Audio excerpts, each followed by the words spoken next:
Today's guitar book review is on this one. It's called The Guitar Style of Django Reinhardt and the Gypsies by IAN CRUICKSHANK. Now this is one that someone gave to me quite recently, but it's quite an old book. I think it was first published in 1982, I think it's early 80, yeah, 1982, this edition is 1989. And it is what it says really. It's a way of dipping into the style of like the gypsy jazz style that Django played. It's a way of just, I think if you're a person that can already play, it's a way of dipping into that style without necessarily immersing yourself in it and it taking over your life.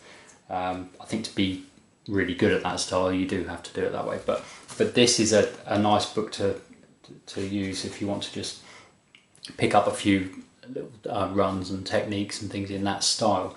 It's a nice book as well. There's a section on Django. It's mainly about Django. There are one or two other players that are mentioned. There's a little thing here. There's a photo of Borelli-Legren as a teenager. If you don't already know Borelli-Legren, then check him out. He's amazing. So there's a few photos of him actually. He gets mentioned a bit in here.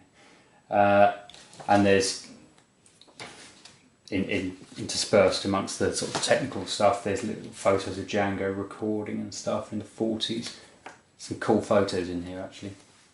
But in terms of the actual music that's in here, there's not that much, but what there is really good. And if you start at the beginning, there's an introduction and you read a little bit about Django.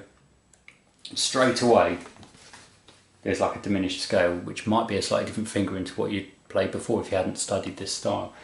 So straight away you're playing like a simple but good gypsy jazz sounding run. Then a kind of chromatic thing here, which is also just gets you straight into that style. There's a couple more there, and then they start talking about chords, triads, arpeggios, and the way it's written out, it is really clear. It's really good. It's a little bit unusual. The way it's written out, it's all chord boxes rather than tabs, but it's really very clear. There's a section here which is in dots, so you have to be able to read the music together, play bits like that. Section called Tricks and Devices.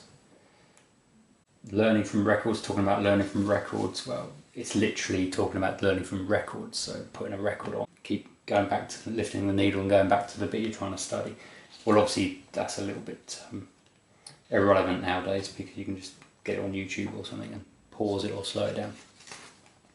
And then a thing about a bit more about Django, picture of Django's grave, and then talking about other guitarists in that sort of style. Not many of them. Borelli's the main one. Picture of Django's house. So it's a nice book if you're interested in Django Reinhardt. There's some really good photos, but a little bit of playing tips and technical stuff, but only a bit, but it's really good what's in there. So I really recommend this if you want to get into playing that style. If you're already a master of kind of gypsy jazz sort of stuff, then it's probably not going to help you that much. But if you're like me, if you have already played for a long time and you just want to dip into that style a bit, then it's great. So I recommend that one, The Guitar Style of Django Reinhardt and the Gypsies by IAN CRUICKSHANK. Thanks.